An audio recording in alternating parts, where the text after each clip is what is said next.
Good morning class. अपना next chapter है जी probability. Okay, probability आप सारे ने पढ़ चुके हैं ना, 10th भी पढ़ी सी, दैन फिर +1 भी पढ़ी सी। Compound event, mutually exclusive events की होंगे आ, रैंडम एक्सपैरीमेंट, ठीक है जी, elementary events, sample space, sure events, impossible events, ये सारिया चीज़ां पढ़िया हुई ना।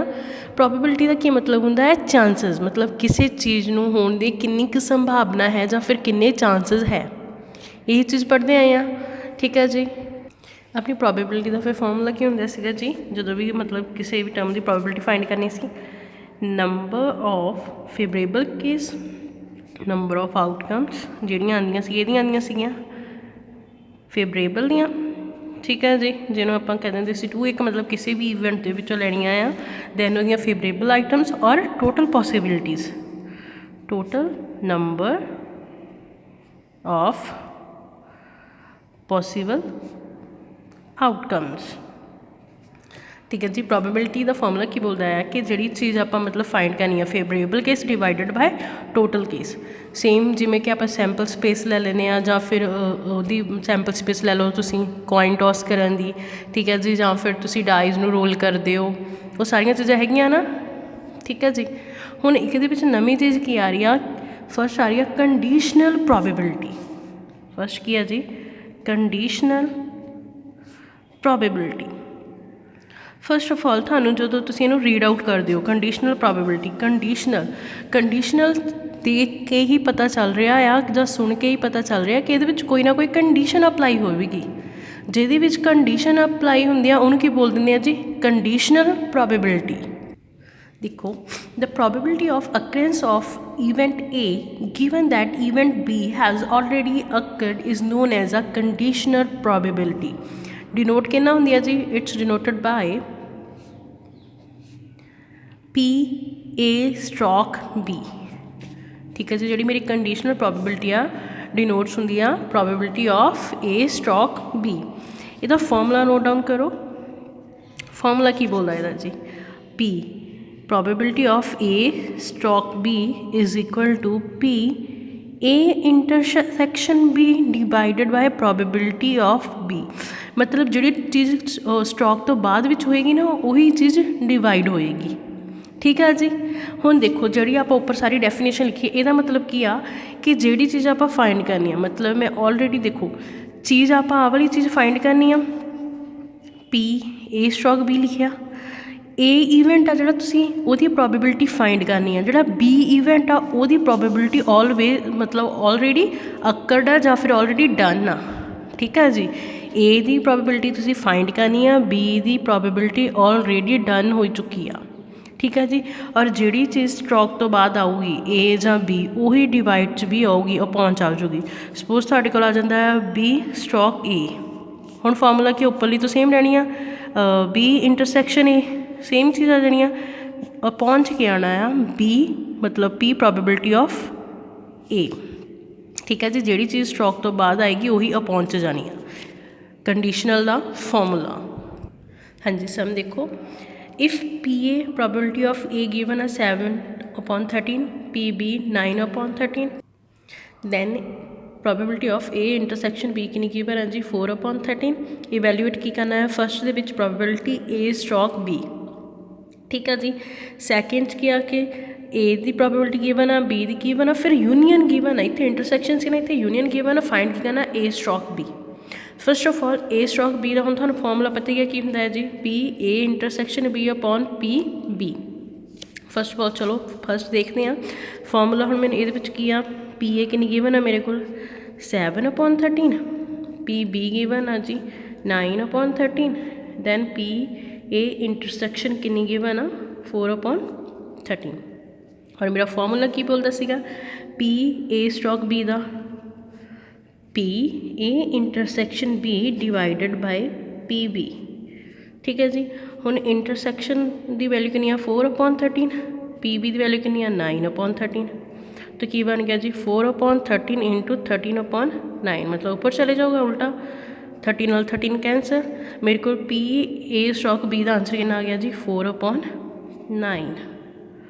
लगी समझ।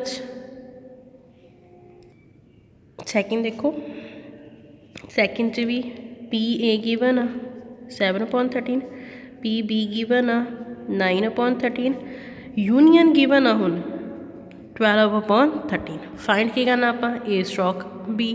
ठीक है जी, ਇਹਦਾ मतलब ਹੁਣ ਇਹਦੇ ਵਿੱਚ ਮੇਰੇ ਤੋਂ ਕੀ ਨਹੀਂ ਹੈਗਾ ਜੀ, ਇੰਟਰਸੈਕਸ਼ਨ ਹੀ ਹੈਗੀ। तो फाइंड करने ਲਈ ਫਾਰਮੂਲਾ ਅਪਲਾਈ ਕਰੋ, क्योंकि मेरे को ਜਿਹੜਾ ਮੇਰਾ ਫਾਰਮੂਲਾ ਆ ए स्ट्रोक बी ਦਾ ਉਹ ਕੀ ਬੋਲਦਾ ਕਿ intersection divided by probability of B. इतने तो इंटरसैक्शन है ही नहीं, तो फस्ट ऑफ ऑल आप की करांगे इंटरसैक्शन फाइंड, और वो फाइंड करने लिए आप यूनीअन का फॉर्मूला लगावांगे जो कि तुसीं +1 ते सैट चैप्टर विच भी किया होया सी।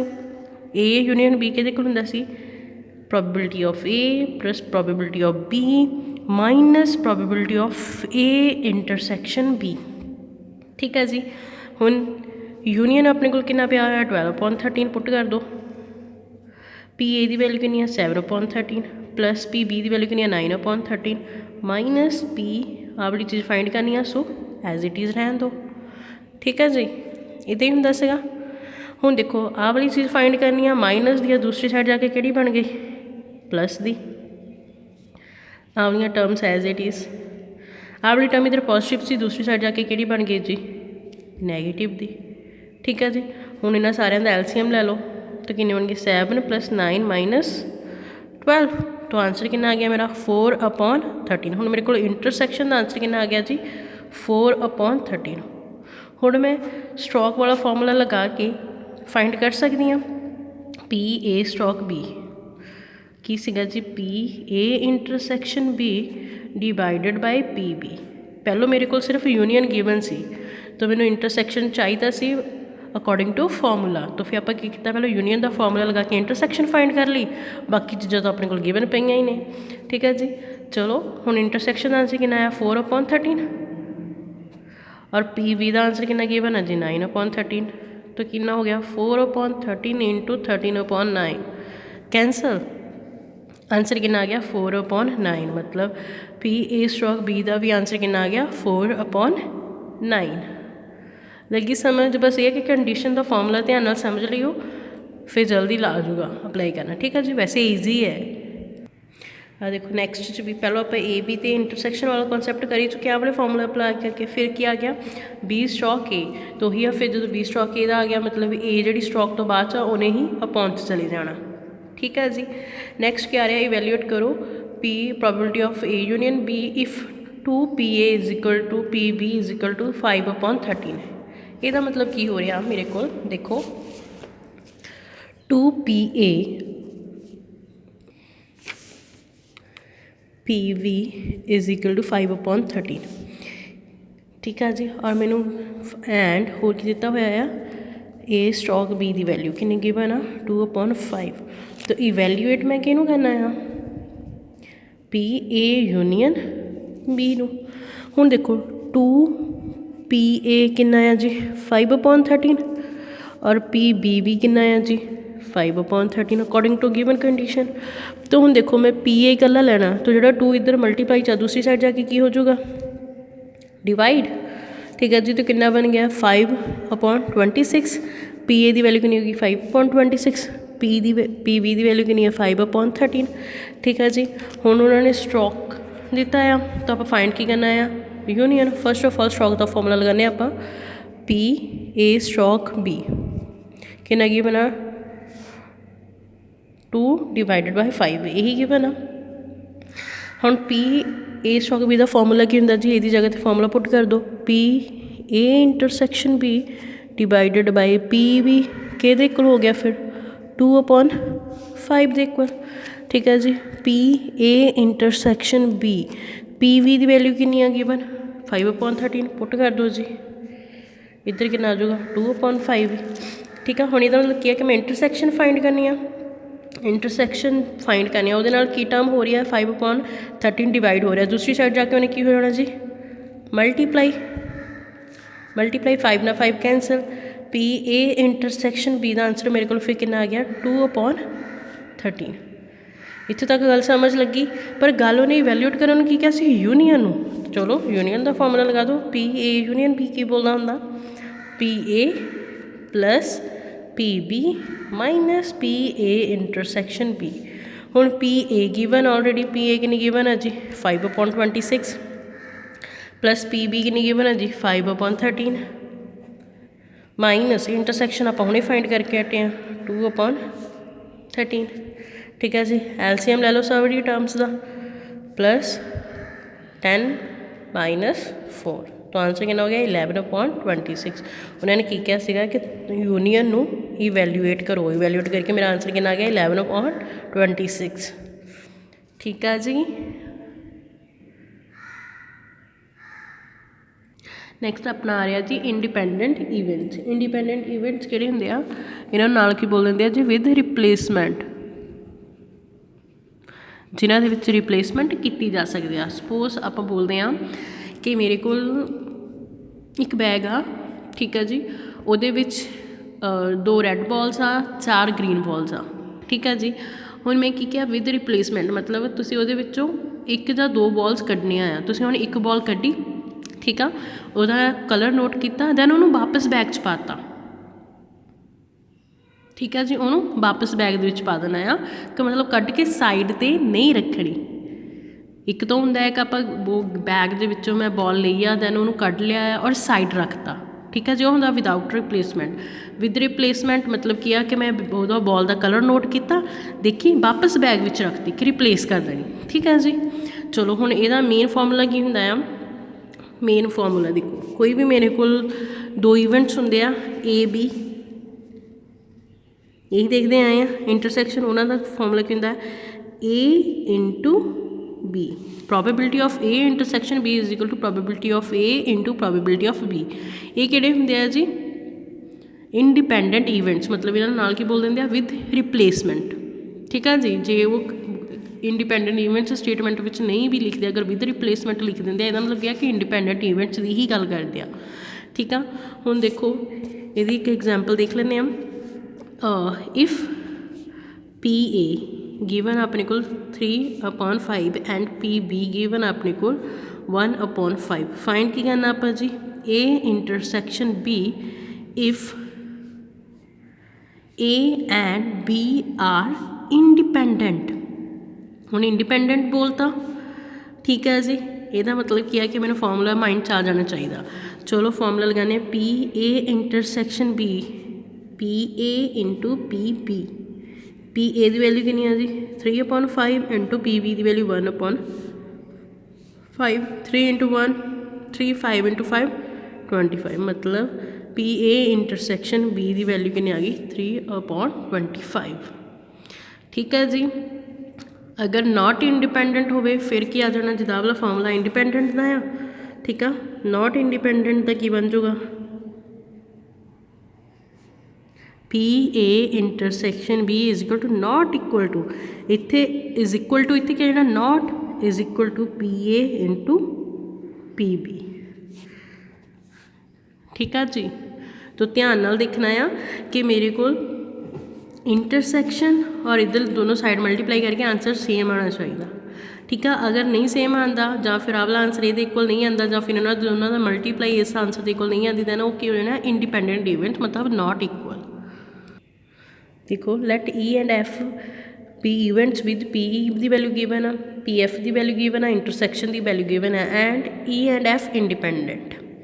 तो इंडिपेंडेंट लगाने अपन वैल्यूज़ भी गिवन है, फॉर्मूला अपन पता ही होंगे इंटरसैक्शन का की होंगे P E into P F, दोनों की मल्टीप्लाई करके देखो आंसर कितना आ रहा 9/50, जबकि इंटरसैक्शन का आंसर कितना आ रहा 1/5, ठीक है। इंटरसैक्शन का आंसर कितना आ रहा 1/5 और इन्होंने मल्टीप्लाई करके आ रहा 9/50, मतलब दोनों आंसर नॉट इक्वल आ, तो नॉट इक्वल आ मतलब नॉट इंडिपेंडेंट।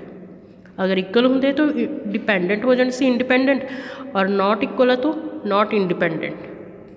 ये देखो ए गिवन आ यूनियन गिवन आ, फाइंड की करना आप B, A B independent events बोलिया है तो आप लैट बी पी भी लैट कर लिया कि small P A B are independent, formula लगाया, ठीक है। फिर यूनियन का फॉर्मूला लगा के को एक की वैल्यू आ जानी है जी पी बी की, क्योंकि आप फाइंड भी करना पी बी। तो ध्यान रखियो जिथे यूनियन अप्लाई हो रहा ना तो अपने को आ वाला फर्स्ट चैप्टर में +1 फॉर्मूला किया हुआ ना यूनियन का, वही अप्लाई हो रहा जी। बस उन्होंने वही जिद्दां जिद्दां तुसीं अगे जाई जाना पिछलियां चीज़ां उन्होंने यूज़ करी जानियां वही स्टॉक वाला फॉर्मूला हो गया यूनीअन का हो गया ठीक है जी पहले आप ए बी दी कंडीशनल वाला फॉर्मूला यूज़ करके हटे वही इन्होंने नैक्सट अप्लाई कर दिता है दैन फिर इंटरसैक्शन वाला की सीगा ए क्रॉस बी वाला ठीक है जी कॉम्पलीमेंटली भी तुसीं किता होया कॉम्पलीमेंट किद्दां हुंदा आ जां कॉम्पलीमेंट नूं की बोलदे आ नॉट तो 1 माइनस हो जाता probability total probability is equal to 1 होंदी है तो ये माइनस करा दोगे ठीक है जस्ट नवी चीज़ जस्ट छोटे छोटे फॉर्मूलाज ही आ रहे हैं बाकी आप ऑलरेडी किया होया आ जिहड़ियां चीज़ां नवीं नवीं मतलब पुरानियां ही यूज़ कर रहे हैं ना न्यू दे विच वो ऑलरेडी आप कीतियां होईयां ने नैक्सट अपने को आ रहा multiplication theorem of probability first of all आप कंडीशनल प्रोबेबिलिटी सारे ने की ए स्ट्रोक बी होंदी सी तो कहता सी P A intersection B divided by P B आही करिया सी ठीक है जी हुण इहदे तो आप मल्टीप्लीकेशन थ्योरम बना सकते हैं किस तरीके नाल देखो P A stroke B into P B is equal to P A intersection B मतलब क्या कि इन्होंने दोनों आपस मल्टीप्लाई करा दो आपकी टर्म एज इट इज़ रह जूगी ठीक है जी दैन ये अपने को केड़ा फॉर्मूला प्रोवाइड हो रहा है मल्टीप्लीकेशन थ्योरम का ठीक है नवी चीज़ नहीं है बस वो सी एक चीज़ के विचों दूसरी चीज़ कढ़ रहे हैं ठीक है जी देखो an urn contains 10 black balls and 5 white balls मतलब अर्न की होंदा है कलश गड़बा ठीक है जी कलश दे विच की उन्होंने बोलिया कि मेरिया 10 ब्लैक बॉल्स आ दैन 5 रेड बॉल्स आ एक कलश के अंदर 2 balls are drawn from the urn one after other without replacement ठीक है जी की हो गया कि जो मैं एक कढ़ लैनी आ ना उन्होंने वापस नहीं पाना बिच विद रिप्लेसमेंट का की है कि अगर कढ़ ਲਈ ਉਹਨੂੰ वापस ਵਿੱਚ पा सकते हैं बट विदाउट रिप्लेसमेंट की बोलता है कि अगर तुम एक बारी बॉल कढ़ ਲਈ है ना उन्होंने वापस बैग ਦੇ ਵਿੱਚ नहीं पा सकते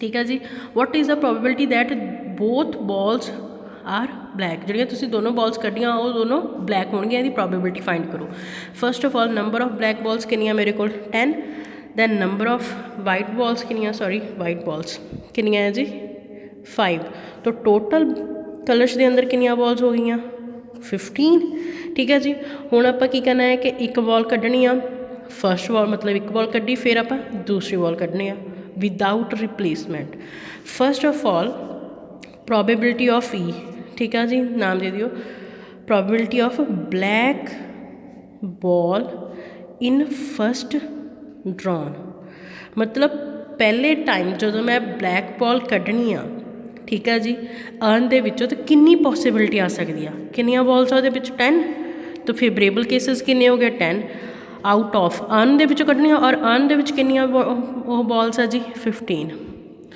तो probability of black ball first drawn दे विचों जो मैं मतलब पहली बार बॉल पिक करनी है ना बैग चो उदों प्रोबेबिलिटी कितनियां ब्लैक बॉल्स दियां 10 प्रोबेबिलिटी आ आउट ऑफ 15 टोटल किनिया आ ठीक है जी मतलब वही होंगे ना favourable cases divided by possible cases ठीक है जी या पॉसिबल नंबरस नैक्सट हुण देखो ये तो हो गया एक तो हो गया नैक्सट आ गया जो आ जाना है कि विदाउट रिप्लेसमेंट मतलब नो रिप्लेसमेंट रिप्लेस नहीं की हुई हुण ये इन्नी पहली तो पॉसिबिलिटी आ गई जो मैं दूसरी कड्ढनी आ जो मैं दूसरी बॉल कड्ढनी आ कि वही ब्लैक बॉल ठीक है जी एफ डिवाइडेड बाय ई की है मेरी ब्लैक बॉल वाली लिस्ट आ ठीक है जी एफ मेरा सैकेंड केस आ उन्होंने 2 बॉलां कड्ढन क्या जो फर्स्ट बॉल मैं कड्ढनी है बैग चो मेरे को चांसिस किन्ने आ 10 तो पॉसिबिलिटीज़ मतलब टोटल पॉसिबिलिटीज़ किन्नियां आ 15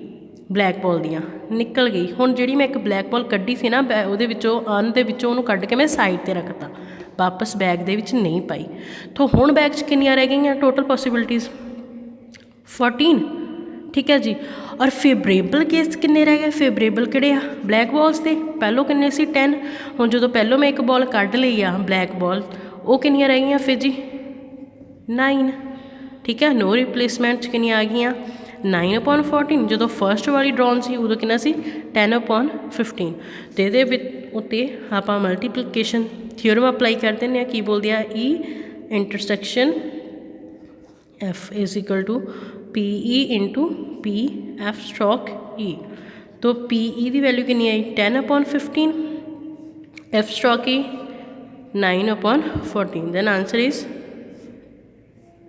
ठीक है जी, जो टेबल ते कट हो जाना। लगी समझ? लगी बई समझ? पहले मैं देख लो ध्यान नाल।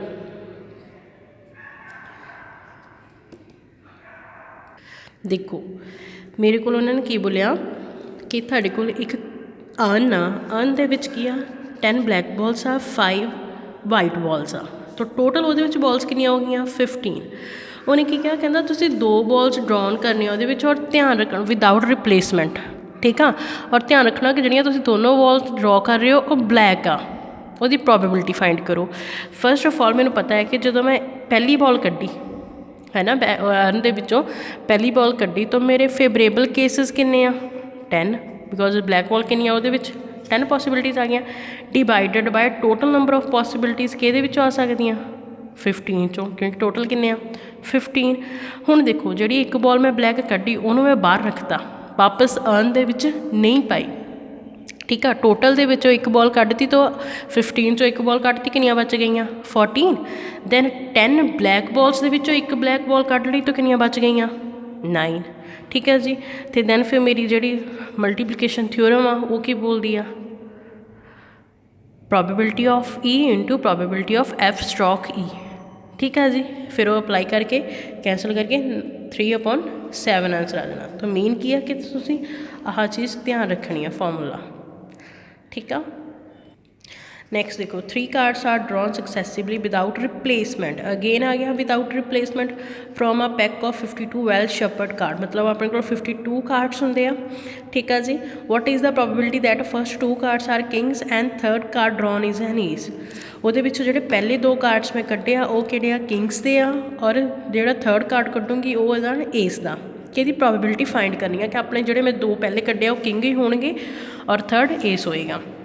First of all, let K denotes the event that card drawn is king and A be the event that card drawn is an ace।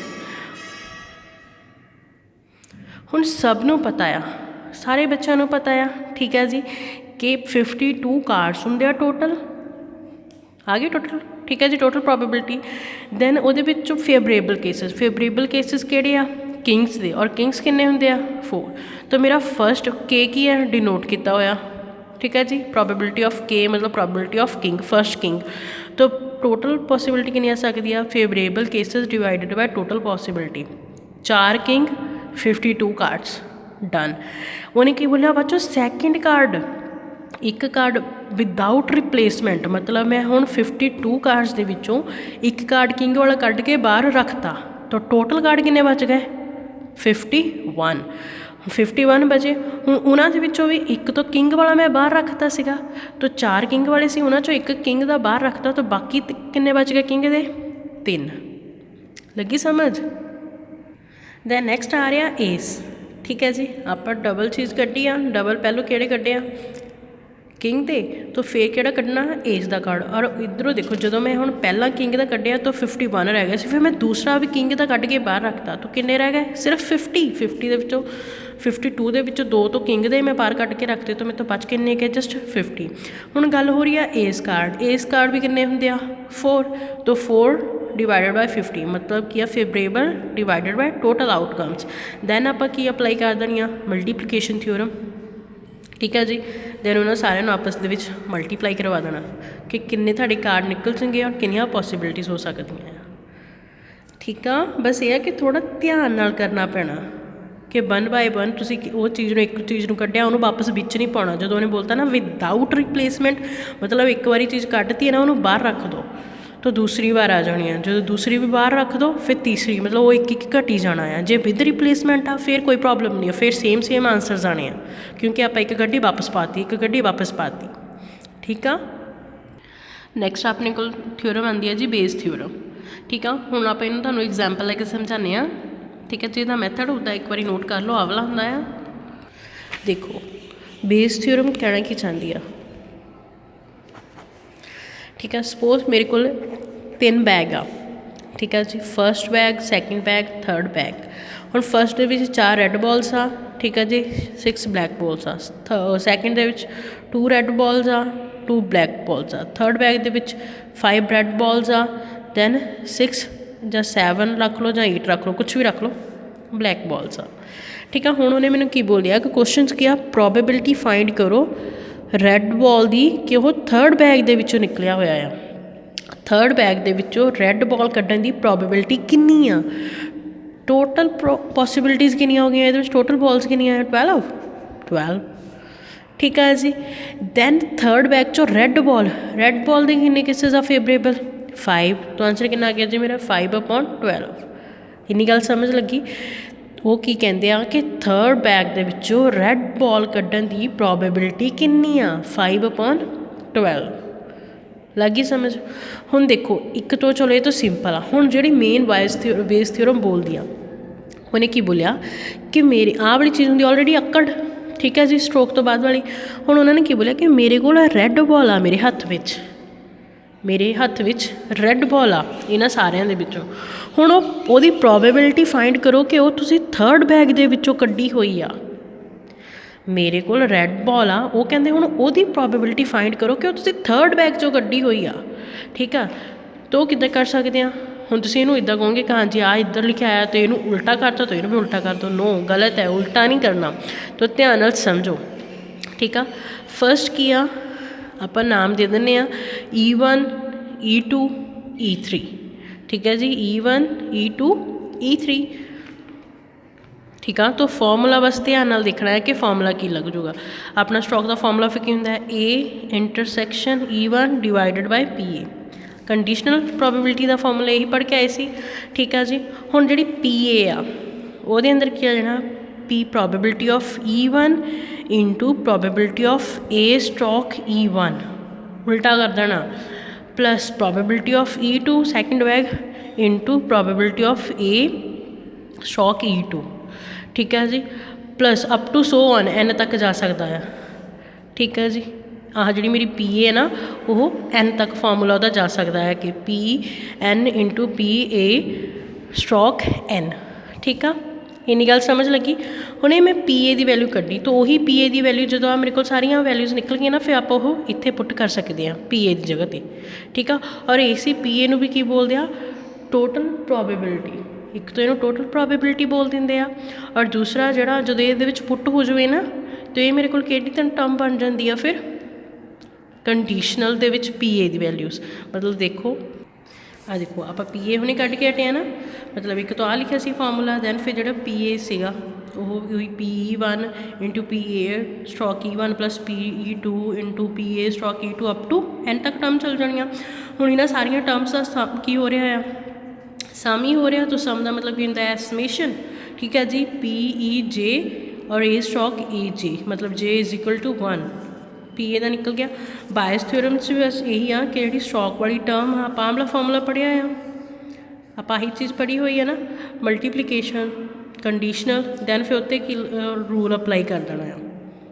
ठीक है जी, इत्थे की आ A इंटरसैक्शन E1 और आप मल्टीप्लीकेशन आ कंडीशनल है ना कंडीशनल तो बाद आप मल्टीप्लीकेशन का इत्थे रूल अप्लाई कर देना। वो होंदा सीगा PE into PA stroke E1 divided by PA और PA आप हुणे फाइंड करके हटे हैं समेशन च होंदी है बिकॉज वो लंबी टर्म है ना सैंपल स्पेस बहुत वड्डी बन जानी वो सैंपल स्पेस में छोटा करने लिए आप की लगाता बायस थ्योरम।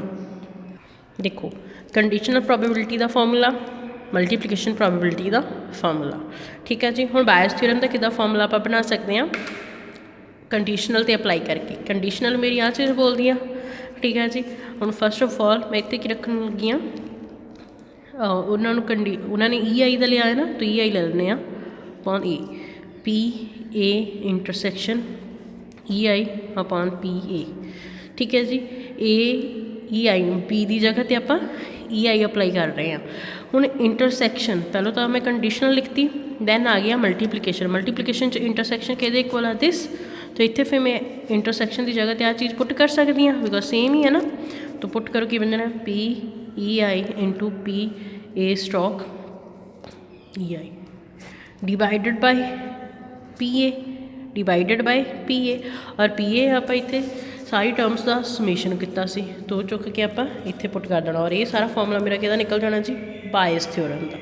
ठीक है, देखो a person has undertaken a construction job, मतलब क्या है कि एक व्यक्ति आ जिहड़ा कंस्ट्रक्शन की जॉब विच जिन्हें काम किया आ, the probability are 0.65 that there will be strike, मतलब कि जिथे कंस्ट्रक्शन का काम चल रहा ना उत्थे 0.65 चांसिस आ स्ट्राइक होगी। ठीक है जी।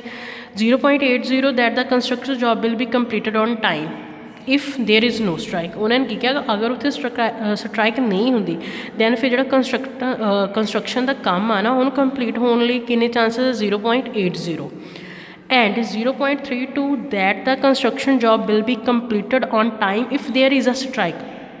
अगर उत्थे स्ट्राइक होंगी है दैन 0.32 पॉसिबिलिटी आ काम होने दी। देखो 0.65 आके उत्थे स्ट्राइक होगी, 0.80 पॉसिबिलिटीज़ आके उत्थे जिहड़ा कंस्ट्रक्शन का काम है वो कंप्लीट हो सकता है अगर उत्थे स्ट्राइक नहीं होंगी तो। ठीक है जी। नैक्सट 0.32 की है कि कंस्ट्रक्शन का काम टाइम तो हो सकता अगर उत्थे 0.32 मतलब चांसिस आ कि स्ट्राइक होने दे। Determine the probability that the construction job will be completed on time, कि जिहड़ा उत्थे कंस्ट्रक्शन का काम चल रहा है वो टाइम पर कंप्लीट हो जाएगा, वो आपां प्रोबेबिलिटी फाइंड करनी है। पहला किया कि स्ट्राइक होगी वो चांस किन्ने आ 0.65, स्ट्राइक नहीं होगी कंस्ट्रक्शन का काम कंप्लीट होने के चांसिस है 0.80। ठीक है जी। फिर किया कि कंस्ट्रक्शन का काम कंप्लीट भी होगा और स्ट्राइक भी होगी, वो चांसिस किन्ने आ 0.32। तो आप हम प्रोबेबिलिटी कि फाइंड करनी है कि कंस्ट्रक्शन का काम प्रॉपरली कंप्लीट हो चुका है टाइम पर या होगा। ठीक है जी। तो फर्स्ट क्या let A B the event that construction job will be completed on time, then B की है the event there will be a strike. A की है कंस्ट्रक्शन की जॉब वाला काम कंप्लीट होएगा, बी की है जिथे स्ट्राइक होएगी। ठीक है। चलो देखो फर्स्ट की है कि पी बी स्ट्राइक होएगी, वो पॉसिबिलिटी कितनी है 0.65। पी नॉट स्ट्राइक, स्ट्राइक नहीं होगी, यदा मतलब की होंगे है स्ट्राइक नहीं होगी का मतलब पी कॉम्पलीमेंट हो गया फिर। ठीक है जी। तो 1 माइनस हम कॉम्पलीमेंट आप किस तरह फाइंड करते होंगे थे, प्रोबेबिलिटी मतलब टोटल प्रोबेबिलिटी के चांसिस माइनस करके पी बी हूँ 1 के जी स्ट्राइक होनी आ वो माइनस कर दो 1 माइनस 0.65, आंसर कितना आ गया 0.35। स्ट्राइक होगी स्ट्राइक नहीं होगी वो चांसिस आ गए। हुण P A stroke B construction का काम कंप्लीट होना है और स्ट्राइक भी हो सकती है, तो कितना चांसिस आते 0.32। P A stroke B dash मतलब कि कंस्ट्रक्शन का काम कंप्लीट हो जाना है बट उत्थे स्ट्राइक नहीं होनी, वो चांसिस कितने जी 0.80। लगी समझ आ कि थाड़ा क्या कंस्ट्रक्शन का काम जोड़ा उत्थे चल रहा है ना उत्थे जी स्ट्राइक होने के चांसिस वो कितने 0.65। आप हम फाइंड करने कि स्ट्राइक ना होने के चांसिस, स्ट्राइक नहीं होगी तो की हो जाएगा 1 के विचों माइनस कर देंगे तो पी कॉम्पलीमेंट आ जाएगा, पी बी कॉम्पलीमेंट इन्ना। दैन किया कि काम भी हो रहा है और स्ट्राइक भी हो रही है, तो 0.32 काम हो रहा बट उत्थे स्ट्राइक नहीं हो रही, तो किन्ने कंप्लीट होना 0.80। और वाइज ना आप टोटल प्रोबेबिलिटी की थ्योरम भी देखी से ना, टोटल प्रोबेबिलिटी की थ्योरम कि होंगी आई वाली। ठीक है जी, जी आप इतने आ करके शो ही कराई सी थानू। ठीक है जी। तो हम टोटल का काम हो रहा बिकॉज आ सारिया टर्म्स आ रही बिच, हूँ आ गया टोटल थ्योरम अप्लाई कर दो तो की हो गया P A is equal to P B into P A stroke B plus P B dash मतलब complement into P A upon B complement. P B कितना है 0.65 into P A stroke B कितना है जी 0.32 प्लस पी बी कॉम्पलीमेंट का answer कितना है 0.35 into P A stroke B complement 0.80। जिन्होंने आपस के पहले इन्होंने मल्टीप्लाई कर दो कि बन गया 208 प्लस दैन इनू कर दो 028 दैन प्लस करो 0.488। मतलब कि कंस्ट्रक्शन का काम कंप्लीट होने की प्रोबेबिलिटी कितनी है वो भी टाइम पे 0.488। ठीक है जी। नैक्सट आता है जी random experiment, sorry random experiment हाँ या फिर रैंडम वेरीएबल्स। पहले आप रैंडम वेरीएबल्स करते हैं, रैंडम वेरीएबल्स के आप करते होंगे जी एक्सपैरीमेंट। ठीक है जी। हम रैंडम वेरीएबल्स आ जो डिनोट कितना होंगे कैपिटल एक्स ना, ठीक है जी। ਇਹਦੇ ਵਿੱਚ ਕੀ ਹੁੰਦੀ ਆ ਕਿ ਸੈਂਪਲ ਸਪੇਸ ਹੁੰਦੀ ਆ, ਰੈਂਡਮ ਵੇਰੀਏਬਲ ਦੇ ਵਿੱਚ ਸੈਂਪਲ ਸਪੇਸ ਹੁੰਦੀ ਆ, ਬਟ ਇਹ ਆ ਕਿ ਹੁਣ ਉਹਦੇ ਨਾਲ ਨੰਬਰਸ ਅਟੈਚ ਹੋਣਗੇ। ਠੀਕ ਆ, ਉਹਦੇ ਨਾਲ ਨੰਬਰਸ ਅਟੈਚ ਹੋਣਗੇ। ਕੋਈ ਵੀ ਆਪਾਂ ਐਕਸਪੈਰੀਮੈਂਟ ਕੀਤਾ ਆ, ਉਹਦੀ ਜਿਹੜੀ ਸੈਂਪਲ ਸਪੇਸ ਆਈ ਆ ਉਹਦੇ ਨਾਲ ਨੰਬਰਸ ਅਟੈਚ ਹੁੰਦੇ ਆ, ਉਹਨੂੰ ਬੋਲਦੇ ਆ ਰੈਂਡਮ ਵੇਰੀਏਬਲਸ। ਸਪੋਜ਼ ਮੈਂ 2 ਕੋਇਨਸ ਨੂੰ ਟੌਸ ਕਰਵਾਤਾ, ਠੀਕ ਹੈ ਜੀ, 2 ਕੋਇਨਸ ਟੌਸਿੰਗ, ਤਾਂ ਸੈਂਪਲ ਸਪੇਸ ਕੀ ਬਣ ਸਕਦੀ ਹੈ ਉਹਨਾਂ ਦੀ? ਹੋ ਸਕਦਾ ਫਸਟ 'ਤੇ ਹੈਡ ਦੂਸਰੇ 'ਤੇ ਵੀ ਹੈਡ ਆ ਜਾਵੇ, ਹੋ ਸਕਦਾ ਫਸਟ 'ਤੇ ਹੈਡ ਸੈਕਿੰਡ 'ਤੇ ਟੇਲ ਆ ਜਾਵੇ, ਹੋ ਸਕਦਾ ਆ ਦੈਨ ਫਸਟ 'ਤੇ ਟੇਲ ਸੈਕਿੰਡ 'ਤੇ ਹੈਡ, ਹੋ ਸਕਦਾ ਆ ਕਿ ਹੈਡ ਆਵੇ ਨਾ ਟੇਲ ਆ ਜਾਵੇ। ਸੈਂਪਲ ਸਪੇਸ ਬਣ ਗਈ। ਹੁਣ ਉਹਨੇ ਕੀ ਬੋਲਿਆ ਕਿ ਇਹਦੇ ਨਾਲ ਨੰਬਰ ਅਟੈਚ ਕਰਨੇ ਆ, ਤੋ ਨੰਬਰ ਅਟੈਚ ਕਰਨੇ ਆ। ਰੈਂਡਮ ਵੇਰੀਏਬਲ ਦਾ ਫਾਰਮੂਲਾ ਕੀ ਬੋਲਦਾ ਆ? ਰੈਂਡਮ ਵੇਰੀਏਬਲ ਕੀ ਹੁੰਦੀ ਮੇਰੇ ਕੋਲ x, ਉਹਦਾ ਫਾਰਮੂਲਾ ਕੀ ਬੋਲਦਾ ਆ? Number of head minus number of tales. ਠੀਕ ਹੈ ਜੀ, number of head minus number of tales. ਤੋ x ਫਸਟ ਕਿਹੜਾ ਹੈ ਜੀ? HH। ਇਹਦੇ ਵਿੱਚ ਕਿਤੇ ਟੇਲ ਦਿਖ ਰਹੀ ਆ? ਨਹੀਂ। ਨੰਬਰ ਆਫ ਹੈਡਸ ਕਿੰਨੇ ਆ? 2। ਟੇਲ ਕੋਈ ਦਿਖ ਰਹੀ ਆ? ਨਹੀਂ। ਤਾਂ ਕਿੰਨਾ ਹੋ ਗਿਆ? -0। Answer is 2। ਨੈਕਸਟ ਕੀ ਆ ਰਿਹਾ ਆ? HT। ਇਹਦੇ ਵਿੱਚ ਕੀ ਆ ਕਿ ਤੁਹਾਨੂੰ ਕੀ ਦਿਖ ਰਿਹਾ ਆ? ਹੈਡ ਦਿਖ ਰਿਹਾ ਇੱਕ ਔਰ ਟੇਲ ਦਿਖ ਰਹੀ ਹੈ ਇੱਕ, ਤਾਂ ਇਹਦਾ ਮਤਲਬ ਕੀ ਹੋ ਗਿਆ? 1 - 1। ਨੰਬਰ ਆਫ ਹੈਡ ਕਿੰਨੇ ਆ? 1। ਨੰਬਰ ਆਫ ਟੇਲ ਕਿੰਨੀ ਆ? 1। Answer is 0। ਦੈਨ ਕੀ ਆ ਗਿਆ? TH। ਨੰਬਰ ਆਫ ਟੇਲ ਕਿੰਨੀ ਆ? 1। Number of head again 0। Then ਕੀ ਆ ਗਿਆ? ਟੇਲ। ਹੈਡ ਦਿਖ ਰਿਹਾ ਇਹਦੇ ਵਿੱਚ ਕਿਤੇ? ਹੈਡ ਦਿਖ ਰਿਹਾ? ਨਹੀਂ। ਉਹਨਾਂ ਨੇ ਗੱਲ ਕੀਤੀ ਸੀ ਹੈਡ ਮਾਈਨਸ ਟੇਲ, ਤਾਂ ਟੇਲ ਕਿੰਨੀ ਆ ਰਹੀ ਹੈ ਮੇਰੇ ਕੋਲ? 2। ਤਾਂ ਆਂਸਰ ਕਿੰਨਾ ਆ ਗਿਆ ਜੀ ਮੇਰੇ ਕੋਲ? -2। ਇਹਦਾ ਮਤਲਬ ਮੇਰੇ ਕੋਲ ਰੈਂਡਮ ਵੇਰੀਏਬਲਸ ਦਾ ਜਿਹੜਾ ਸੈੱਟ ਬਣਿਆ ਆ, ਐਕਸਪੈਰੀਮੈਂਟ ਦੀ ਸੈਂਪਲ ਸਪੇਸ ਆ, ਉਹਦਾ ਆਂਸਰ ਕਿੰਨਾ ਆ ਰਿਹਾ? 2 -2 0 +2। ਯਾਦ ਰੱਖਣੀ ਆ ਵਾਲੀ ਚੀਜ਼, number of head minus number of tail. ਠੀਕ ਹੈ ਜੀ। ਇਹਦੇ ਵਿੱਚ ਕੋਈ ਟੇਲ ਨਹੀਂ ਸੀ ਤਾਂ 0, ਇਹਦੇ ਵਿੱਚ 1 ਟੇਲ ਸੀ ਤਾਂ -1, ਇਹਦੇ ਵਿੱਚ ਵੀ 1 ਟੇਲ ਸੀ -1, ਇਹਦੇ ਵਿੱਚ 2 ਟੇਲਸ ਸੀ, ਹੈਡ ਹੈ ਹੀ ਨਹੀਂ ਸੀ, ਫਿਰ 0 -2 ਦੈਨ -2। ਇਹ ਤਾਂ ਹੋ ਗਿਆ ਜੀ ਮੇਰਾ ਰੈਂਡਮ ਵੇਰੀਏਬਲ। ਹੁਣ ਆ ਜਾਂਦਾ ਆ probability distribution of random variable. ਤਾਂ ਪ੍ਰੋਬੇਬਿਲਿਟੀ ਆਫ ਡਿਸਟਰੀਬਿਊਸ਼ਨ ਕੀ ਆ ਕਿ ਪ੍ਰੋਬੇਬਿਲਿਟੀ ਨੂੰ ਡਿਸਟਰੀਬਿਊਟ ਕਰਨਾ। ਠੀਕ ਹੈ ਜੀ, ਪ੍ਰੋਬੇਬਿਲਿਟੀ ਨੂੰ ਡਿਸਟਰੀਬਿਊਟ ਕਰਨਾ। ਜਿਹੜੀਆਂ ਆਪਣੇ ਕੋਲ ਐਕਸ ਦੀਆਂ ਵੈਲਿਊਜ਼ ਆਈਆਂ ਰੈਂਡਮ ਵੇਰੀਏਬਲ ਦੀਆਂ, ਠੀਕ ਹੈ ਜੀ, ਉਹਨਾਂ ਦੀਆਂ ਵੈਲਿਊਜ਼ ਨੂੰ ਆਪਾਂ ਕੱਢਣਾ ਔਰ ਕਿਸ ਤਰ੍ਹਾਂ ਲਿਖਣਾ ਹੈ ਔਰ ਕਿੰਨੀ ਵਾਰ ਲਿਖਣਾ ਆ। ਠੀਕ ਆ, ਫਸਟ ਆਫ ਆਲ ਚਲੋ ਤੁਹਾਨੂੰ ਇੱਥੇ ਟੇਬਲ ਬਣਾ ਕੇ ਸਮਝਾਉਂਦੇ ਹਾਂ। ਐਕਸ ਕੀ ਆ? Random variable. ਦੈਨ PX ਕੀ ਆ? Probability distribution of random variable. ਠੀਕ ਹੈ ਜੀ। ਹੁਣ ਐਕਸ ਦੀਆਂ ਵੈਲਿਊਜ਼ ਕਿੰਨੀਆਂ ਆਈਆਂ? -2, 0 ਔਰ 2। ਇਹੀ ਵੈਲਿਊਜ਼ ਆਈਆਂ ਮੇਰੇ ਕੋਲ। ਠੀਕ ਆ, ਹੁਣ ਦੇਖੋ -2 ਕਿੰਨੀ ਵਾਰ ਆਈ ਆ? ਇਹਦੇ ਵਿੱਚੋਂ ਆ 4 ਚੀਜ਼ਾਂ ਕਾਊਂਟ ਹੋ ਰਹੀਆਂ ਨਾ। ਠੀਕ ਆ, ਮਤਲਬ ਕੀ ਆ ਕਿ ਟੋਟਲ ਪੋਸੀਬਲ ਕੇਸਿਸ ਕਿੰਨੇ ਆ? 4। ਠੀਕ ਹੈ ਜੀ, total number of possible outcomes ਕਿੰਨੀਆਂ ਆ? 4। ਫੇਵਰੇਬਲ ਕੀ ਆ? -2। ਔਰ ਇਹਦੇ ਵਿੱਚ ਦੇਖੋ ਫੇਵਰੇਬਲ ਕਿੰਨੀ ਵਾਰ ਆ ਰਹੀ ਹੈ? ਜਸਟ 1 ਵਾਰ। ਤਾਂ ਕਿੰਨਾ ਬਣ ਗਿਆ? 1/4।